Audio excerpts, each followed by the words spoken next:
Comme promis, on se retrouve pour parler du deuxième sidekick de Captain America cette semaine. Un héros avec un sacré passif et l'un des porteurs du bouclier qui m'aura personnellement le plus marqué. Mais c'est aussi le tout premier super-héros afro-américain. Ouvrons le dossier sur Sam Wilson, le Faucon. Samuel Thomas Wilson donc, né à Harlem, il perd son père à 9 ans et sa mère quelques années plus tard. Les deux de la même cause, tués par des criminels. Sam essaye tant bien que mal de survivre, mais finira par tomber dans le crime lui aussi en devenant une petite frappe surnommée Snap Wilson. Snap sera envoyé à Rio pour un job, mais comptera doubler ses patrons en détournant l'avion.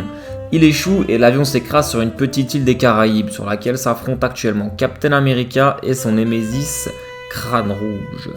C'est le nazi qui retrouve Sam et qui utilise son bien-aimé cube cosmique, une relique pouvant modifier la réalité, pour changer Snap en un innocent jeune homme, une marionnette pour tromper Cap.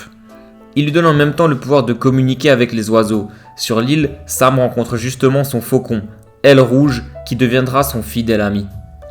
Captain America le rencontre donc comme un allié, un combattant éleveur d'oiseaux souhaitant débarrasser l'île des nazis. Il lui expliquera l'importance et la symbolique du masque, et Sam deviendra le Faucon, partenaire de Captain America. Les deux héros vont accomplir un beau nombre d'exploits ensemble, et au départ, Sam prend le nom de Faucon uniquement à cause de son partenaire animalier. Ce n'est que plus tard que le seul autre super-héros noir de l'époque, qui se trouve être un roi super génie, lui construira un harnais lui permettant de fendre les cieux.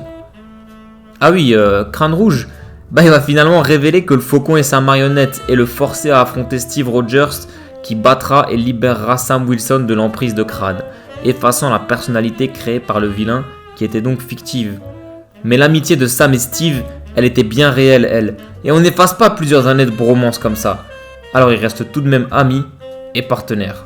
Le duo fera équipe durant de nombreuses années et sur plusieurs missions.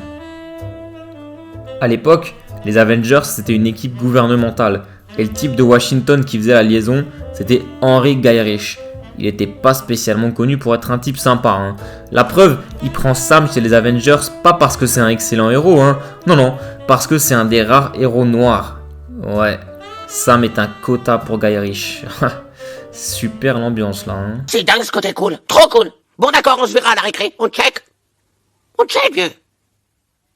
Du coup, vous vous en doutez, Sam il va pas faire confiance à ce connard et il va l'espionner puisqu'il peut communiquer avec d'autres oiseaux et même voir à travers leurs yeux.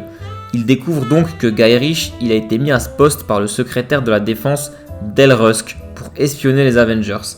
Et malgré le fait que ce soit un con et sûrement un raciste, Sam va convaincre Gyrich d'espionner Rusk pour les Avengers. J'ai dit beaucoup trop de fois le mot espionner et j'espère que c'est toujours clair pour vous. Quoi qu'il en soit, il sera découvert que Rusk est en réalité Crâne Rouge. Il y a vraiment un pattern qui se dessine. Chez Bucky c'était toujours la chaussette et là c'est toujours la face de viande crue.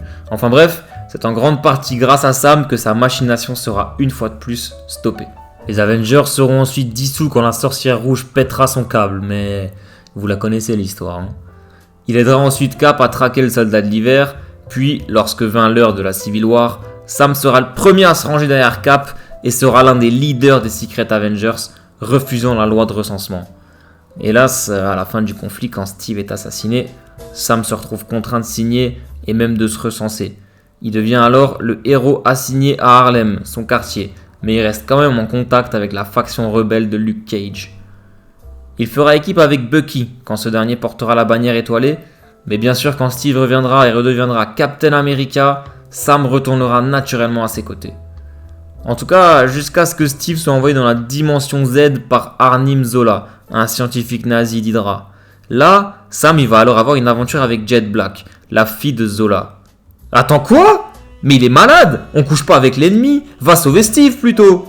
Bon en vrai ça va. Jet elle va aider Sam à casser la gueule à Arnim, pendant que Steve va affronter un autre vilain, le Clou de Fer, qui le privera du sérum de super soldat.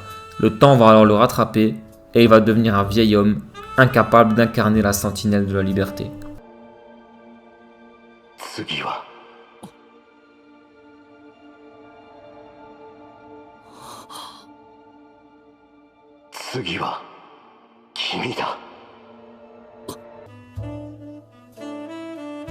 Et oui, Steve confie le manteau de Captain America et le bouclier à son meilleur ami, Sam Wilson devient donc le nouveau Captain America. Et malgré les nombreux hommes qui ont porté l'insigne, il est le premier homme noir à porter ce titre. Et ça va évidemment causer de nombreux problèmes, vu le racisme présent dans le pays qu'il représente, mais nous y reviendrons. Sam va faire équipe avec la justicière Misty Knight, qui deviendra également sa petite amie. Et ensemble, ils vont faire ce que tout bon Captain America fait, casser du nazi en démantelant des cellules d'Hydra. Sam va d'ailleurs arrêter de travailler pour le gouvernement et va plus aider les gens. Après tout, il a toujours été un justicier. Cette action sera très mal perçue par le peuple américain, alors qu'à la base, il fait ça pour eux. Et le hashtag Gave Back the Shield va émerger sur Twitter. Not my Captain America, etc., etc. Sam divise l'opinion publique, mais pourra compter sur le soutien de son frère Gideon. En même temps, il va se retrouver à fonder une nouvelle équipe d'Avengers aux côtés d'Iron Man et Spider-Man, et ils seront rejoints par Thor, Vision, Nova et Miss Marvel. D-Man, un ancien Avengers, va rejoindre sa petite équipe pour l'aider dans sa mission, et il rencontrera Joaquin Torres, un clandestin mexicain enlevé par le savant fou Karl Malus, qui l'a fait muter avec l'ADN d'Aile Rouge, l'oiseau de Sam, en faisant donc un homme-oiseau. Sam va du coup prendre Joaquin sous son aile, en faisant de lui le nouveau Faucon. À la suite des événements de Pleasant Hill, Steve Rogers est rajeuni et redevient actif comme Captain America, mais il laisse le bouclier à Sam. Il y a donc deux captains, un blanc et un noir qui bossent avec un migrant illégal.